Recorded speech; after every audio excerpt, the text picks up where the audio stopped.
Hello all traders, hopefully सब लोग ठीक होंगे, खैर खैरियत से होंगे। अच्छा, लास्ट वीक में गोल्ड ने जो ज़बरदस्त किस्म का मोमेंटम दिया, दैट वाज ऑसम। और हमने जो टारगेट दिए थे, अल्हम्दुलिल्लाह ऑल दीज वर कंप्लीटेड। और होपफुली जो है वो we will continue in the next week. अच्छा, हमारे बहुत सारे दोस्त जो थे वो they were complaining about the voice, so we have bought a new mike अल्हम्दुलिल्लाह। ऑल दो मैंने जो न्यू माइक लिया है, that is not much costly. Obviously my primary job is not YouTube, but because of few members जिन्होंने कि मुझे बहुत ज़्यादा इंसिस्ट किया कि आपकी जो यूट्यूब पे वॉइस का इशू है, तो दैट विल बी रिजॉल्व्ड। ठीक है, कमेंट्स में ज़रूर बता दें, अगर जो जो जिनको ज़्यादा इशू आता था वो ज़रा नीचे कमेंट्स में बता दें कि आपका इशू रिजॉल्व हुआ कि नहीं हुआ। अच्छा, अब हम चलते हैं अपनी गोल्ड की फोरकास्ट की तरफ। Let's start that. सबसे पहले तो आप लोगों को ये बता दें कि हमने आपको लास्ट वीक में जो फोरकास्ट दी थी उसमें आपको बताया था कि गोल्ड तकरीबन 3200 से 3250 तक जाएगा। That is for sure. Last week में आप देखें प्राइस तकरीबन तकरीबन आप कह लें कि 2950 के अराउंड गई। ठीक है, और यहाँ से हमने कहा था कि बाइंग लेवल हमारा स्टार्ट होगा 2950 से। ठीक है, और 2950 से देखें, वाह दिस इज़ ह्यूज मोमेंटम। ठीक है ना, ये हमारा लेवल था तकरीबन 2957। अच्छा, मैंने ना जो छोटे ट्रेडर्स उनको कहा था 2950 से हम बाई करेंगे। अच्छा, मज़े की बात ये है कि 20 पिप से बेचारे रह गए होंगे, जो 2957 से प्राइसेस फिर ऊपर चली गई। दैट वाज मतलब कह लें कि ऑसम रैली। दबा आप देख सकते हैं कि now it has come to 3238 level, और ये हाई जो था तकरीबन 3250 आप कह लें कि टच कर लिया 3250 को। 12 वो 5-6 पिप्स हैं, एंड जो तकरीबन 3250 का लेवल है ये टच होगा। ये भी मैं आपको बता दूं, ये जल्दी टच हो जाएगा। अच्छा, लेकिन अभी फ़िलहाल कुछ कुछ इंपॉर्टेंट चीज़ें हैं that need to be cared for, और उनको हम डेली चार्ट पे जाते हैं and we will see it. और उसके बाद फिर हम आपको बताएंगे। अच्छा, बहुत सारे लोग जो है ना वो कहेंगे अच्छा जी ये आर एस आई लगा दी आपने। आर एस आई को तो आप बड़ा नेगेटिव, आर एस आई को मैं सिर्फ कंफर्मेशन के लिए यूज़ करता हूँ। हमेशा याद रखें, I have never taken any trade because of R S I. ठीक है ना, तो अभी भी आप देख सकते हैं कि आर एस आई को मैंने कॉन्फर्मेशन के लिए लगाया हुआ है। अच्छा, अभी हम वन डे पे चले जाते हैं। वन डे पे जाके, अच्छा हमारा मीनवाइल के चार्ट ओपन होता है। ओ, कितनी कैंडल ज़बरदस्त किस्म की कैंडल बनी हुई है भाई। अच्छा, अब देखते हैं इसको ना, चार्ट जिसमें हमने मार्क की थी ना, यस ये रहा वो हमारा चार्ट, जिसमें हमने आपको मार्क करके बताया था कि किधर से हमने क्या करना है। जस्ट अ मिनट, क्योंकि वन डे का चार्ट है ना, इस पर सारी चीज़ें मार्क्ड होंगी, फिर आपको दिखाते हैं। अच्छा जी, अब ये आप देख सकते हैं कि हमने आपको कहा था कि ये एक ट्रेंड लाइन है, ये सपोर्ट है। यहाँ से प्राइस ऊपर गई, और ये जो हिट हुई है ना प्राइस यहाँ पे, ये भी आपको दिखाते हैं हम आपको ना 4 आवर पे जब जाएंगे तो। पहले डेली कैंडल देख लेते हैं। कैंडल आप देख सकते हैं कि कितनी ज़बरदस्त किस्म की बुलिश कैंडल है, जो कि आपको कंप्लीट एक बुलिश मोमेंटम दिखा रही है। ठीक है, और कोई ऐसा नज़रिया नहीं दिखा रही, कोई ऐसा व्यू नहीं दिखा रही कि जहाँ पे हमें लगे कि प्राइस जो है ना वो इस वक्त डाउन आ सकती है।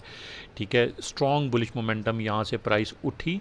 ठीक है, 2955 से, और 2957 से, और यहाँ से प्राइस जो है वो ऑल टुगेदर सीधी 3 दिनों में कहाँ पे पहुँच गई। अच्छा, अब एक जो मुझे जो लग रहा है, जो चीज़ मुझे लग रही है वो कुछ इस तरीके से कि एक मेगाफोन जो चैनल है ना ये चल रहा है। ठीक है, मेगाफोन चैनल, जिन्होंने नहीं अंडरस्टैंड किया हुआ, जिनको नहीं पता, वो ज़रा देख लें।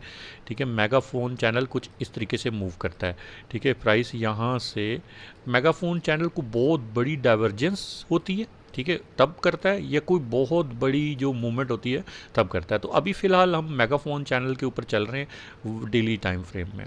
एक और बहुत इंपॉर्टेंट चीज़, ये आप देख सकते हैं, ये अब जो लाइन लगा रहा हूँ ये मैं लगा रहा हूँ for the purpose of conformation. ठीक है, अच्छा ये अब इसको हम कर लेते हैं यहाँ पे। आर एस आई को एक मिनट में ऐड करता हूँ। अच्छा जी, आर एस आई हमने ऐड कर दिया है, दो ऐड हो गए हैं, एक को डिलीट करते हैं। ये मैंने ऊपर एक आपको एक ट्रेंड लाइन लगा के दिखाई जो कि ऊपर की तरफ जा रही है, और ये है जी, ये नीचे की तरफ जा रही है, आपको नज़र आ रही है, ठीक है, जो कि डाइवर्जेंस शो करती है। अभी देखें, अब इसको कॉन्फ्लुएंसेस लेने, अभी ऐसा नहीं है कि सिर्फ हमने डेली चार्ट पे देख लिया तो ओ अच्छा जी डाइवर्जेंस आ गई, चलो जी अब हम तो करेंगे ये इसको ऐसा, ठीक है, ऐसा नहीं करना होता, थोड़ा सा वेट करें। प्राइस को अब हम लेके चलते हैं 4 आवर चार्ट पे, ठीक है, और 4 आवर चार्ट पे जो हमने पहले लगाई हैं ना चीज़ें, जो अभी लगाई थी, इनको हम कर देते हैं delete for the time being, ठीक है, ये हमने कर दी सारी डिलीट, और इसको हम ले जाते हैं हम 4 आवर चार्ट के ऊपर, और या 1 आवर पे ले जाते हैं, ठीक है, 1 आवर पे, क्योंकि अभी हम इंट्राडे ट्रेडिंग के बारे में बता रहे हैं तो हम इसको 1 आवर पे ले जाते हैं। RSI जो है ये भी आप यहाँ पे भी देख सकते हैं कि RSI एक डाइवर्जेंस शो कर रही है, ठीक है, और आहिस्ता आहिस्ता 64 पे आ गई। अच्छा, बहुत सारे लोग कहते हैं यार RSI 70 पे थी, हमने सेल करना था, ये तो RSI 64 पे आ गई है, सेल लगाया हुआ है लेकिन प्राइस तो ऊपर जा रही है। भाई फिर तो आप नुकसान ही उठाएंगे ना, अगर RSI को आपने, RSI एक मोमेंटम इंडिकेटर है, ठीक है। अच्छा जी, अब हम चलते हैं एक और कॉन्फर्मेशन की तरफ, 3-4 कॉन्फर्मेशन आपको बताऊंगा, उसके बाद फिर आपने देखना है कि क्या मार्केट वाकई ऐसे बिहेव कर रही है कि नहीं कर रही। अच्छा, अब ये एक ना जो पैटर्न बन रहा है ना, that is like rising veg pattern. Rising veg pattern normally bearish होता है, ठीक है, ये आप देख सकते हैं, जिसमें प्राइस ना स्क्वीज़ हो रही होती है, स्क्वीज़ इन अ चैनल। और अब देखना, ये राइजिंग, ज़रूरी नहीं कि राइजिंग वेज पैटर्न जो है वो आपको यहाँ पे जो है वो बेरिश दिखाएगा, ठीक है, that is very much possible कि हाँ ठीक है, एक अच्छी कैंडल बन जाती है तकरीबन 3220, ये जो एक लेवल है ना, इससे नीचे प्राइस चली जाएगी तो फिर हम इसको कह सकते हैं कि yes we will look for sell entries, ये 3219, ये जो एक लेवल है, ठीक है, ये आप अपने पास भी मार्क कर लीजिएगा अपने पास चार्ट्स में। थोड़ा सा हम अब चलते हैं न्यूज़ की तरफ, ठीक है, और न्यूज़ की तरफ चल के और देख लेते हैं। उससे पहले नीचे आपको ना हमारा जो टेलीग्राम और जो हमारा व्हाट्सएप का चैनल है, कम्युनिटी है, उसको ज्वाइन कर लें, ठीक है, हमारा प्राइवेट क्लब है, दैट इज़ कम्प्लीटली फ्री, नीचे हमारे रिकमेंडेड ब्रोकर्स के आपको नाम भी नज़र आ जाएंगे, ठीक है, यू कैन ऑल्सो गो और उनसे आप अकाउंट बनाएं, हमारा प्राइवेट क्लब आप फ्री ऑफ कॉस्ट ज्वाइन कर सकते हैं, ठीक है, there will be no charges, आपको सिर्फ और सिर्फ सिखाना है और आपको लॉस से बचाना है, ये हमारा मोटो है, इंशाल्लाह ताला वी विल डू इट, और मैं लॉस से ट्रेडर्स को बचाऊंगा। अच्छा जी, यहाँ पे अब देख लें, gold is the last one standing, why, क्यों, मैंने पिछली वीडियो में बताया था, जो भी गोल्ड की मार्केट है, लोग अपनी इन्वेस्टमेंट यहाँ पर लेकर आएंगे, क्योंकि अनसर्टेनिटी मार्केट में, क्रिप्टो मार्केट में, स्टॉक मार्केट में आप देखें trillions and trillions of dollars निकल रहे हैं। अच्छा, जो क्रिप्टो मार्केट है वहाँ पे इन्वेस्टमेंट नहीं जा सकी अभी, जितनी भी इन्वेस्टमेंट है वो गोल्ड में आ गई। मैंने आपको क्या बताया था कि स्मार्ट मनी हमेशा नीचे से बाई करती है, वो कभी भी ऊपर से बाई नहीं करती। अभी इस लेवल पे बाइंग आप नहीं करेंगे, ठीक है, क्योंकि बाइंग करना इस वक्त बहुत रिस्की है। स्मार्ट मनी कभी भी इतनी ऊपर प्राइस से नहीं करेगी, आप लोग ही करेंगे कि ओ यार ये तो ऊपर चली गई, ओ यार ये तो ऊपर जा रही है, इसको बाय कर लो, फिर वो नीचे डम करके नीचे से बाय करते हैं और आप फंसे होते हैं, आपके अकाउंट्स भी उड़ रहे होते हैं।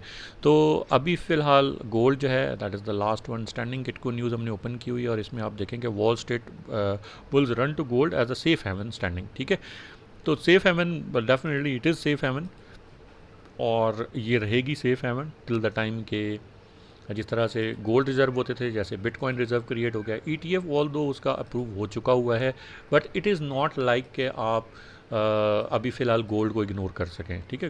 जितने भी इन्वेस्टर्स कहेंगे यार गोल्ड में पैसा रख लो यार, ये ठीक है, अभी इस वक्त कुछ कहीं और नहीं, बस गोल्ड में लगा लो, गोल्ड की प्राइस तो नीचे जाती नहीं है, ठीक है, ऊपर ही रहती है। तो आप देख लें कि गोल्ड की प्राइसेस जो हैं वो कहाँ पर है, कोई बेयर मार्केट नहीं है, कोई कुछ नहीं है, ठीक है, सिर्फ और सिर्फ गोल्ड की प्राइसेस एक कह लें कि एक फ्लो में चल रही होती है। बाइंग जिसने की होती है उसको पता होता है यार ऊपर ही जाएगी प्राइस, ठीक है, नीचे नहीं आएगी, नीचे आएगी भी तो फिर ऊपर चली जाएगी। अच्छा जी, अब उसके बाद ये जो fear and chaos will support gold continue run above 3200 next week, ये भी कुछ उन्होंने जो एनालिस्ट हैं उन्होंने ये बात बताई है, ठीक है, but I don't by that idea. मैं अपने जो चार्ट्स के ऊपर नज़र आ रहा है वी विल सी दैट, ठीक है। अच्छा, अब हम यहाँ पे किस चीज़ का वेट करेंगे, हम लोग वेट करेंगे एक तो ब्रेकआउट का वेट करेंगे, ठीक है, ब्रेकआउट किस लेवल से ऊपर, हम लोग ब्रेकआउट का वेट करेंगे 3245 से लेकर 3250 के ऊपर, ये हम ब्रेकआउट का वेट करेंगे। अच्छा, ब्रेकआउट ऐसा नहीं होता कि यार एक कैंडल बनी तो ब्रेकआउट हो गया, हमेशा ये कभी भी ऐसा नहीं होता। हमेशा याद रखें कि ब्रेकआउट जो है वो बड़ा क्लियर होता है, आपको नज़र आता है कि यार ब्रेकआउट हो गया है, ठीक है। ये जैसे एक कैंडल इस तरह की बनी और आपको नज़र आएगा कि ओ यार ये तो ब्रेकआउट हो गया है, ठीक है। मतलब तकरीबन कोई 50 से 70 पिप्स की एक बड़ी कैंडल बनेगी 1 आवर पे, और उसके बाद ऐसा नहीं होता कि प्राइस फिर सीधी ऊपर चली जाए। ऐसा हो भी सकता है, खैर जो भी इस वक्त करंट मार्केट की सिचुएशन है, लेकिन ज़्यादातर क्या होता है कि छोटी छोटी कैंडल्स बनने के बाद वो प्राइस यहाँ पर आके उस लेवल को रीटेस्ट करती है तकरीबन 32445, और उसके बाद प्राइस ऊपर चली जाएगी। जो हमें लग रहा है, जो कॉन्ट्रैक्ट्स हमने देखे हैं, ठीक है, COT रिपोर्ट के अंदर, वो हमें तकरीबन 3275 पहला टारगेट और दूसरा 3300 का टारगेट फिर बता रहे हैं, ठीक है। ये है कि अगर ब्रेकआउट हो जाए, लेकिन अगर ब्रेकआउट नहीं होता और एक कैंडल जो है वो आपको बड़ी खूबसूरत किस्म की यहाँ से 4 घंटे में मार्केट ओपन होती है, 4 आवर्स या 1 आवर में एक नीचे जाके क्लोज़ होती हुई नज़र आ जाए, तो फिर क्या करेंगे आप लोग? फिर डेफिनेटली यहाँ से आप सेलिंग में देखेंगे, और सेलिंग जो आप देखेंगे वो तकरीबन आपका जो पहला टारगेट होगा वो होगा अराउंड 3190, ठीक है। 3190 का आपका पहला टारगेट होगा, और उसके बाद अगर यहाँ से भी प्राइस गिरती है तो then you win again sell. अच्छा, बहुत सारे लोग कहते हैं कि यार प्राइस यहाँ तक कब जाएगी। अच्छा, उनको बंदा क्या बताए कि यार प्राइस एक्शन को देख कर करना होता है। अगर मार्केट को नहीं अंडरस्टैंड कर रहे होते, बहुत ज़्यादा टाइम वेस्ट करते हैं कि यार कब यहाँ से मार्केट इधर से वहाँ तक कब जाएगी। यार मैं कहता हूँ डोनाल्ड ट्रंप को भी नहीं पता होगा कि कहाँ पे जाएगी, ठीक है। वो तो खुदारा इस तरह के उल्टे सीधे क्वेश्चंस मत किया करें। अगर ऐसा होता, अगर मार्केट इस तरीके से चल रही होती, ठीक है, बड़े से बड़ा ट्रेडर, बड़े से बड़ा ब्रोकर, बड़े से बड़ा बंदा कोई भी हो, तो खुदारा इस तरह के क्वेश्चंस मत किया करें। मैं अभी जो जिस तरह से होता है ना, बंदा उनको पोलाइटली बता देता है कि यार ये ऐसा नहीं होता, प्राइस एक्शन को देखना पड़ता है, देन वी डिसाइड कि अच्छा यार अब अमेरिका में कुछ लोग बैठे हैं, कुछ कनाडा में बैठे हैं, कोई कहीं पे एल्गोरिदम चल रहा है, नोबडी कैन टेल, ठीक है। चाइना में बैठे हैं इन्वेस्टर, जापान में बैठे हैं, मतलब दुनिया के सारे जितने भी कंट्रीज़ हैं उन सब के अंदर इन्वेस्टर्स बैठे हैं doing in there doing trading. There is no one centrally who is looking after that, ठीक है। तो एल्गोरिदम जो है वो तो बाय एंड सेल ऑर्डर्स जितने आ रहे होते हैं, जो आ रहे होते हैं, उनको अपने पास उस एल्गोरिदम वो उसी तरह से फॉलो कर रहा होता है, क्योंकि अब मार्केट किसी के हाथ में, कंट्रोल में तो नहीं, मैनुअल तो नहीं हो रही, दिस इज़ कंप्यूटराइज एल्गोरिदम, ठीक है, जो कि बायर्स एंड सेलर्स के ऑर्डर्स ले रहा था। Nobody is controlling that, ठीक है। उस एल्गोरिदम को कोई कंट्रोल नहीं कर रहा। तो please do not think like that. एक तो मार्केट को अंडरस्टैंड करें कि किस तरीके से चल रही है, और दूसरा आजकल की न्यूज़ के हिसाब से, अगर फॉर एग्जांपल एक न्यूज़ आती है, अब मैंने आप लोगों को बता दिया ब्रेकआउट, ठीक है, एकदम से न्यूज़ आ गई, ठीक है, कि जी चाइना और अमेरिका में सेटलमेंट हो गई है, लोग अपनी इन्वेस्टमेंट निकाल के स्टॉक मार्केट में डालना शुरू कर देंगे, गोल्ड से निकाल के, उनको रिटर्न ज़्यादा उधर नज़र आ रहा है तो गोल्ड विल डंप। तो स्टॉप लॉस ज़रूर यूज़ करें, ठीक है। और इस तरह से ऐसा नहीं हो कि आप अपनी जो इन्वेस्टमेंट है उसको डुबा बैठें, ठीक हो गया। तो दिस इज़ माय एडवाइस। तो बाकी ट्रेडिंग व्यू के ऊपर भी सॉरी, जो हमारी जो दूसरी वेबसाइट है, क्या, फॉरेक्स फैक्ट्री जो है, फॉरेक्स फैक्ट्री के ऊपर जो न्यूज़ है, we do not want to waste time over it. हम आपको शो कर देते हैं नॉर्मली, बट वो जब भी रिज़ल्ट आता है तो we have to do that, ठीक है। उस रिज़ल्ट के अकॉर्डिंगली करना होता है। और मेरे जितने भी पुराने कम्युनिटी फॉलोअर्स हैं, दे नो इट, कि जब भी न्यूज़ आती है तो हम स्पाइस को नहीं पकड़ते, क्योंकि स्पाइस इज़ अ गैम्बलिंग, ठीक है। हम सिर्फ़ और सिर्फ ऐसी न्यूज़ को पकड़ते हैं जो हमें पता होता है कि यार वो 25% से ज़्यादा जिसका अफेक्ट है, और उसके बाद फिर हम उसको अकॉर्डिंगली ट्रीट करते हैं उस न्यूज़ रिजल्ट के हिसाब से, ठीक हो गया friends. Thank you very much, take care and अल्लाह हाफिज़।